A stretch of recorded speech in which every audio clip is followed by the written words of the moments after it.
Yemotep, Bekanefer à ceux qui sont en Europe, Maître Nefer dans ceux qui sont dans l'autre partie du monde, c'est-à-dire dans les territoires américains aux territoires arabes.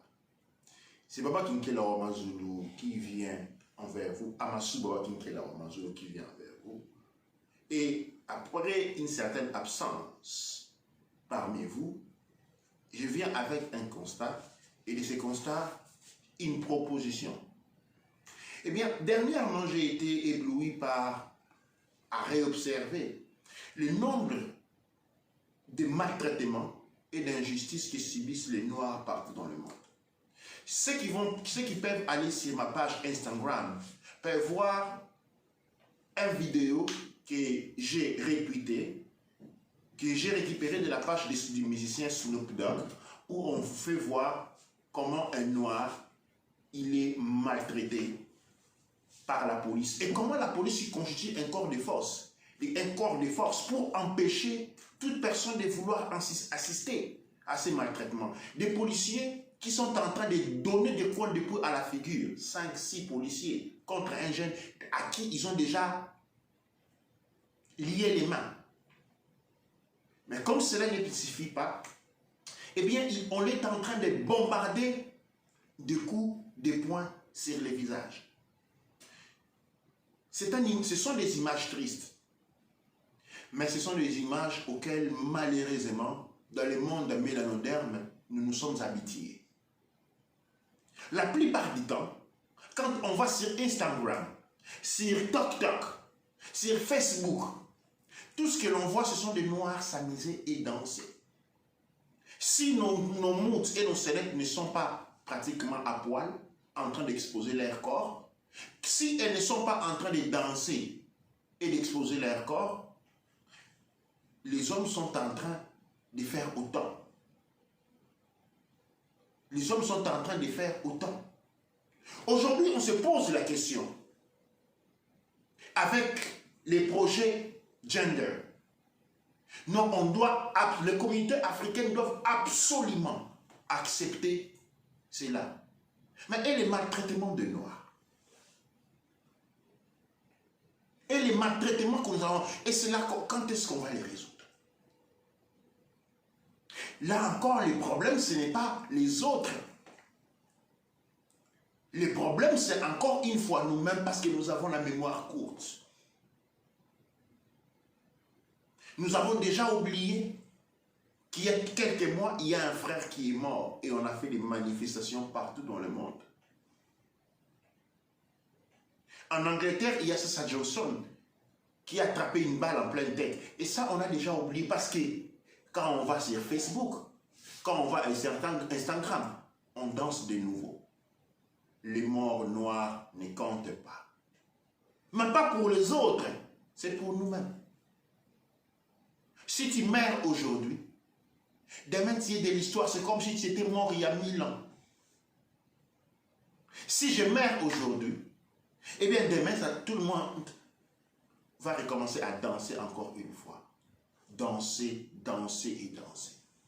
Nous ne mémorons pas assez nos mémoires. Nous avons la mémoire fracturée et lobotomisée, au point où nous nous souvenons très peu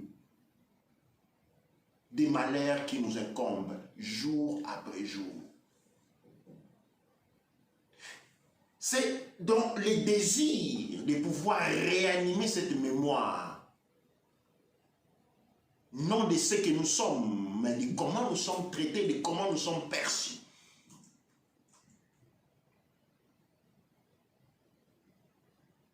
Que j'ai pris l'initiative de lancer une page, une chaîne YouTube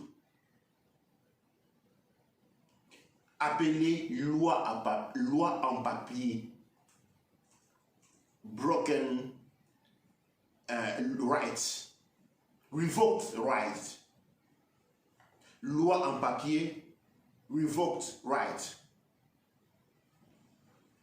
C'est un cri. Et sur cette page-là, sur cette chaîne-là, vous ne me verrez très occasionnellement parler. Je veux que toutes les vidéos, toute personne qui a une vidéo où un noir est maltraité, eh bien, prenez cette adresse que vous connaissez déjà.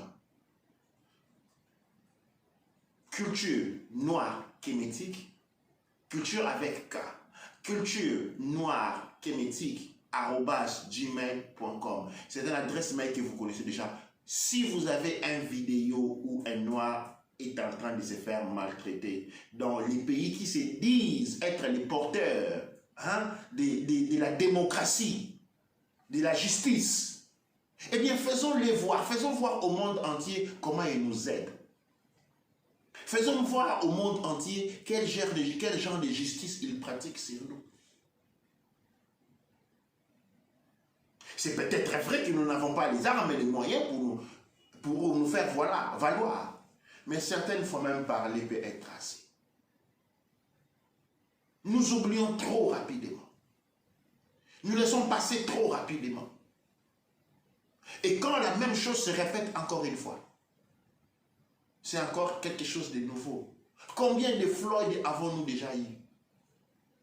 Combien de Floyd avons-nous déjà eu? Et chaque fois, il y a un nouveau Floyd. Depuis les vrais Floyd, aujourd'hui, combien d'autres personnes sont passées par exactement les mêmes situations? Des milliers. Mais chaque fois qu'il y a un Floyd, on oublie. De manière à ce que l'autre, quand la prochaine se présente, c'est une nouveauté. On s'étonne. On descend par la rue, sur la rue. On veut faire des manifestations. Ou tout simplement on veut faire la fête. Ou tout simplement on veut faire la fête. Sommes-nous conscients des revendications que nous portons devant? Sommes-nous conscients des revendications que nous mettons devant les yeux de tout le monde? Et si était, pourquoi nous arrêtons-nous? Pourquoi nous arrêtons-nous? L'Organisation des droits de l'homme existe depuis très longtemps. N'a pas été créée par nous. L'Organisation des droits des femmes n'a pas été créée par nous. Très longtemps, il est encore là. L'Organisation des droits de l'enfant. Aujourd'hui, nous avons l'Organisation des droits des animaux, les WWF, existe depuis des années. Et voilà, il est toujours maintenu. Et l'Organisation des droits des Noirs, elle existe depuis quand? Elle n'est pas là. Vous savez pourquoi? Parce qu'on ne s'organise pas. On descend la rue, on crie pour faire la fête à la fin de la journée. Ou peut-être pour quelqu'un à faire sortir quelques sentiments de douleur. Mais par après, on oublie. Il n'existe pas une ligue de défense des droits de l'homme noir dans le monde. Ça n'existe pas. Ça n'existe pas. Or, partout dans le monde, nous avons des organisations qui défendent soit la femme, soit l'enfant, soit les pigeons, soit les corbeaux, soit les girafes. Chez nous, il n'y en a pas. J'aimerais un moment que vous internalisez ces concepts. On sort à la rue, on manifeste et le tout reste libre. Parce qu'après, la même chose pour laquelle nous avons manifesté aujourd'hui est exactement la même chose qui nous sera reproposée demain. Et demain, nous allons encore manifester. Oh, maintenant, il y a même des lois qui nous interdisent et qui nous définissent comment nous devons nous organiser. Mais là, il existe des manifestations illégales et légales. Vous devez manifester dans les normes pour lesquelles qui ont été établies pour vous, pour ce genre de cas. Parce qu'ils savent que nous allons être en colère pendant 3 jours. Le 5e jour, nous avons oublié. Cette chaîne est une chaîne de revendications, de présentations. Et je veux que chacun de vous montrons que nous sommes. C'est une invitation et en même temps, c'est un challenge que je lance à chacun d'entre vous. Si vraiment vous tenez à la race noire, comme nous le disons tous, eh bien, prenez le temps d'envoyer un vidéo. Un coup, je sais bien.